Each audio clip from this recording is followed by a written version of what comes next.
Hi guys! Paano nga ba tayo makatipid dito sa Hong Kong? Kasi grabe, sobrang mahal dito ng mga bilihin. So, isi-share ko sa inyo guys, no, ang technique na ginagawa ko para makakain ako ng mga prutas kasi nagkakasakit na ako. Kasi hindi ako nagkakain ng, nahihiya naman kasi ako kumuha ng mga prutas nila dyan. May mga prutas naman, pero alam mo yun, nakalagay kasi dun sa sala, sa dining nila. So, yun, hindi ako nakakakuha kasi alam, dami yung mata dito, di ba? May mata dito sa kusina, may mata doon. So, ayun, nahihiya ako kasi kailangan pag makukuha ka ng prutas, magpapaalam ka, ganun. So, ayoko. Kaya bumibili ako ng sarili ko guys na prutas. So, bibigyan ko kayo ng tips kung saan kayo makakabili ng mura.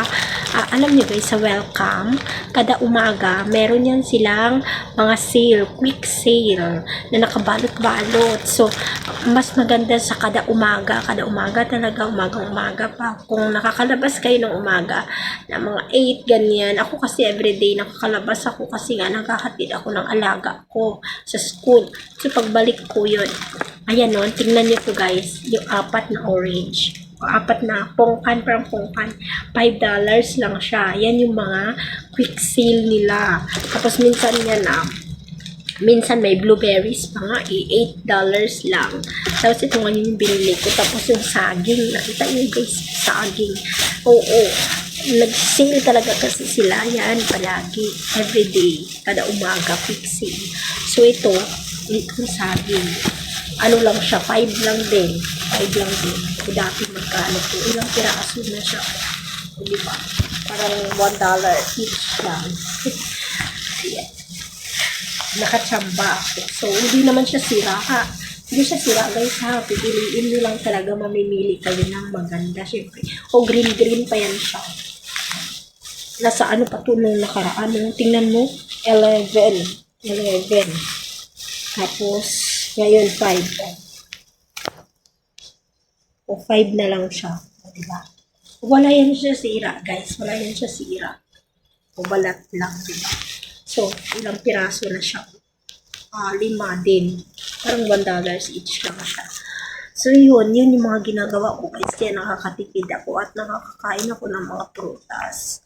Kasi palaging nagsisale sa Welcome. Pag merong malapit na Welcome sa inyo. Kasi dito sa place namin, sa Taiko, maraming malapit lang dito na Welcome. Dalawang Welcome dito sa amin. Ang lapit lang as in, pag yung nadadaanan ko sa paglakad bago makauwi sa bahay.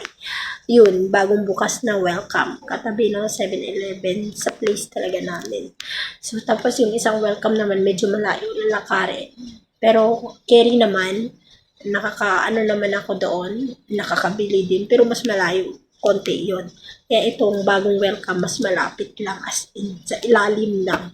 Tapos, pag-akyat mo, lakad, bahay na namin. Diba? So, ayun, makakamura ka guys. Ayun lang yung tips ko. Kada umaga yung Welcome. Nag-quick sale yan sila. Maraming mga prutas na kini-quick sale nila. Ayun, mga grapes. Minsan grapes, makakabili ka ng 16 lang. Ganon. Pipiliin mo lang siya syempre. Kasi yung iba, may mga peras. Kasi yung iba, may sira na talaga yung pero siyempre pipiliin mo. Nagkasakit ako guys kaya ganito, at saka parang payat ko, no.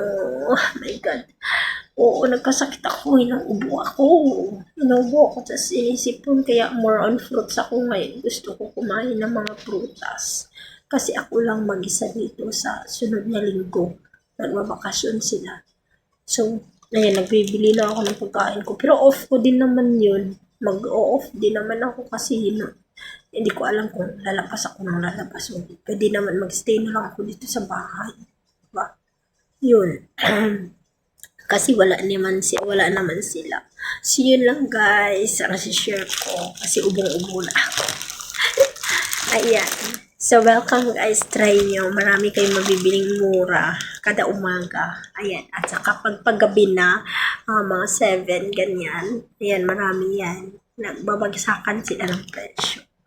Ayan, thank you so much sa always pag-support sa aking YouTube channel. Thank you. Bye-bye.